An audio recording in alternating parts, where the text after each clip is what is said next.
RIMS में व्यवस्था कैसा है? इरफान जी को क्या बोलेंगे? देखिए, इरफान जी को यही बोलेंगे कि वो अपना इलाज रिम्स में ही कराएं और अपना थोड़ा सा मानसिक संतुलन का इलाज कांके में कराएं। दोस्तों, टाइगर जयराम महतो ने इरफान अंसारी को बहुत ही बड़ा सुझाव दिया है और बहुत ही सटीक सुझाव दिया है। जी हाँ दोस्तों, आज सदन पहुंचते ही टाइगर जयराम महतो जी सदन के बाहर पत्रकार बंधुओं से बातचीत करते हुए इरफान अंसारी को पागल खाना जाने का सुझाव दे दिया है। काफी अच्छा सुझाव दिए हैं। आपको मामला पूरा पता होगा कि टाइगर जयराम महतो जी कल रिम्स पहुंचे थे और वहां पहुंचकर उन्होंने फिजियोथेरेपी कराया था और वहां से आज जब वो सदन पहुंचे हैं तो पत्रकार बंधुओं ने सवाल किया कि रिम्स का कैसा था सुविधा, वहां का माहौल कैसा था, बताइए। और इरफान अंसारी जी को आप क्या कहना चाहते हैं?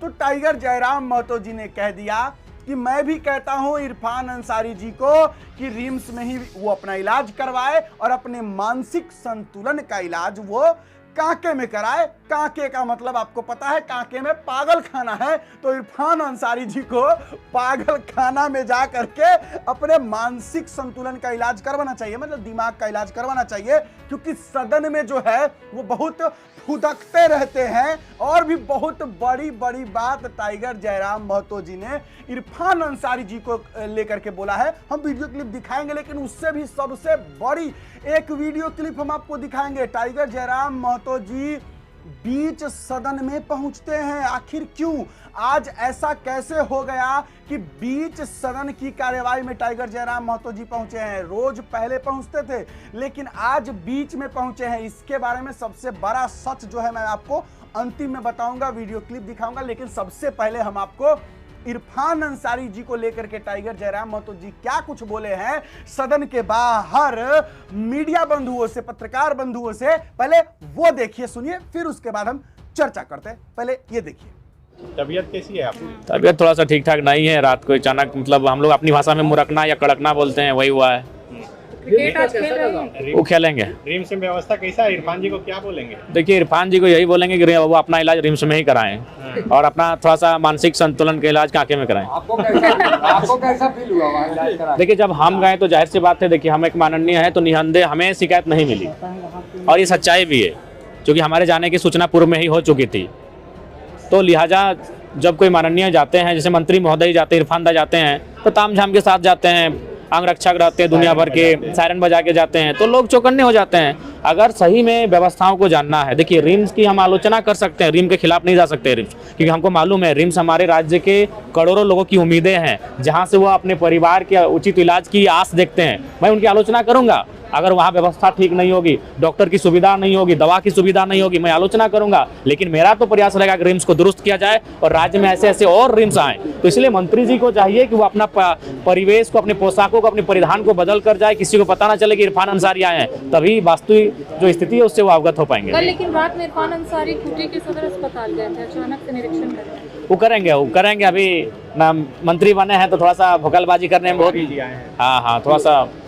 मैंने कल ही कहा था, आप जब हमसे सवाल पूछे थे तो मैंने कहा था कि आज धर्म के लेकर देश का माहौल सही नहीं है, अतः प्रशासन को, विधि व्यवस्था को दुरुस्त होने की आवश्यकता है। मैं पुनः कहूँगा, सरकार को आने वाले दिनों में कई ऐसे त्यौहार हैं जो विभिन्न समुदायों के हैं, तो मेरा सरकार को यही संदेश होगा आपके माध्यम से कि पुलिस प्रशासन की निगरानी को दुरुस्त की जाए, चौकन्नी की जाए, और जो लोग इस प्रकार की गतिविधियों में नकारात्मक उद्देश्य के साथ किसी प्रकार का कृत्य कर रहे हैं उन पर कार्रवाई हो। अगर आप कार्रवाई सुनिश्चित नहीं करेंगे तो फिर आने, प्रत्येक, भारत की भूमि त्योहारों का देश है, प्रत्येक 6 महीने में नहीं, प्रत्येक महीने में यहाँ त्यौहार होता है। तो इसीलिए अगर आज इन मामलों को संज्ञान में लेकर सरकार अगर अपने आप को चौकन्नी नहीं रखती है तो आने वाला दिन बहुत खामियाजा भुगतना पड़ेगा। हजारीबाग की घटना को जिन्होंने भी अंजाम दिया है उन पर कार्रवाई हो, सरकार से ये मांग करता हूँ। विपक्ष का कहना है कि झारखंड को कश्मीर बनाया जा रहा है, क्या आपको ऐसा लगता है? देखिए, अभी इस बारे में कुछ कह पाना ठीक ठाक नहीं होगा, क्योंकि आपके माध्यम से ही हम घटना को सुने हैं। तो निसंदेह मैं फिर भी आपके माध्यम से ही कहूँगा, इस पर सरकार को पैनी नजर रखने की आवश्यकता है।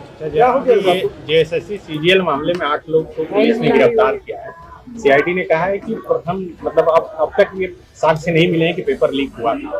आप चूंकि आवाज उठाते रहे, आप कैसे देखते हैं? देखिए, मैं बार बार कहता हूं कि निसंदेह पेपर लीक हुए हैं और कहीं ना कहीं उन पेपर लीक में जो लोग सामने आएंगे वो बड़े चेहरे हो सकते हैं, या उनकी जो पहुंच है या तो उनका संपर्क काफ़ी दूर तक हो सकता है। अगर वे लोग सामने आएंगे तो बहुत सारे रहस्यों से पर्दा उठेगा। लिहाजा प्रशासन कहीं ना कहीं अपनी जिम्मेदारी को ठीक से निर्वहन नहीं कर पा रही है। जब जांच कर ही रही तो ठीक ठाक उन्हें जांच करने की आवश्यकता है। माननीय सदस्य श्री जयराम कुमार महतो। धन्यवाद अध्यक्ष महोदय। झारखंड राज्य फार्मेसी काउंसिल में सचिव सह निबंधक पद पर अस्थायी नियुक्ति की जगह गैर सरकारी व्यक्ति की प्रभारी निबंधक सह सचिव के पद पर नियुक्ति की गई है, जो घोर अनियमितता को दर्शाती है।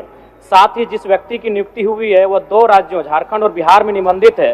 अतः मैं सदन के माध्यम से उक्त काउंसिल में सरकारी अस्थायी निबंधक सह सचिव की नियुक्ति करने के साथ वर्तमान सचिव सह निबंधक की नियुक्ति में हुई घोर अनियमितता की जांच करने हेतु सरकार से मांग करता हूं। बहुत बहुत धन्यवाद अध्यक्ष महोदय। चलिए, तो अब इरफान अंसारी जी को कांके में जा करके इलाज सही में करवा लेना चाहिए, क्योंकि वो सदन में जो है ऐसा काम करते हैं, ऐसी बातें बोलने लगते हैं, जिससे तो यही साबित होता है कि बेचारे का मानसिक संतुलन गड़बड़ है, मतलब दिमाग जो है सही से काम नहीं करता है। अब बिल्कुल आप देख लीजिए, कुछ दिन पहले की बात है, जिस दिन टाइगर जयराम महतो जी जब हमारे माननीय स्वास्थ्य मंत्री जी हमारे इरफान अंसारी जी को जब लपेटे में लिए थे, तो उनको समझ में ही नहीं आ रहा था कि जवाब कैसे दे। जब सवाल किए थे टाइगर जयराम महतो जी, तो पहले तो इरफान अंसारी जी को समझ में ही नहीं आया था कि भैया ये सवाल क्या पूछ रहा है, कोची पूछ रहे हो।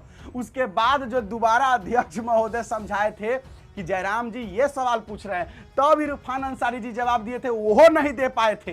तब जाके माननीय मुख्यमंत्री हेमंत सोरेन जी को खड़ा होकर के जयराम महतो जी का जवाब देना पड़ा था। चलिए, ये तो हो गई पुरानी बात। अब करते हैं आगे की बात। देखिए, टाइगर जयराम महतो जी बीच सदन की कार्यवाही में पहुंचते हैं। आखिरकार ऐसा क्यों हुआ? रोज जो टाइगर जयराम महतो जी पहले पहुंचते हैं, आज सदन में इतना लेट से क्यों पहुंचे? तो देखिए, टाइगर जयराम महतो जी की तबीयत जो है वो सही नहीं है। आपने देखा होगा कि उनके गर्दन में जो है वो पट्टी लगा हुआ है और वो गर्दन इधर उधर घुमा भी नहीं पा रहे हैं। अब चूंकि आप भी जानते होंगे कि टाइगर जयराम महतो जी दिन रात जो है जनता के बीच में रहते हैं, यहाँ सदन में रहते हैं, उतना देर सदन में रहते हैं, फिर जैसे ही सदन से बाहर निकलते हैं फटाक से वो जनता के बीच में भागते हैं और जनता की मदद करने के लिए पहुंच जाते हैं। मतलब वो आराम करते ही नहीं है, और जिस वजह से जो है उनका तबीयत जो है वो बिगड़ गया है, और इस वजह से जो है वो आज सदन भी लेट से पहुंचे हैं। चलिए, आप लोगों से हाथ जोड़कर विनती करता हूं कि आप लोग भी टाइगर जयराम महतो जी की अच्छी स्वास्थ्य के लिए प्रार्थना कीजिए, उनके तबीयत जल्दी ठीक हो जाए, इसलिए आप लोग भी भगवान से प्रार्थना जरूर कीजिएगा। चलिए, आज के लिए और अभी के लिए, सॉरी आज के लिए नहीं, अभी के लिए बस इतना ही है। फिर नेक्स्ट वीडियो में मिलते हैं शाम को। चलिए, धन्यवाद देखने के लिए। वीडियो लाइक कीजिएगा, कमेंट कीजिएगा, अच्छा लगे चैनल पे पहली बार हो सब्सक्राइब मार लीजिएगा। मेरा नाम बिट्टू सिंह है, आप इस वीडियो को मिस्टर बिट्टू पर देख रहे होंगे। जोहार, जय हिंद।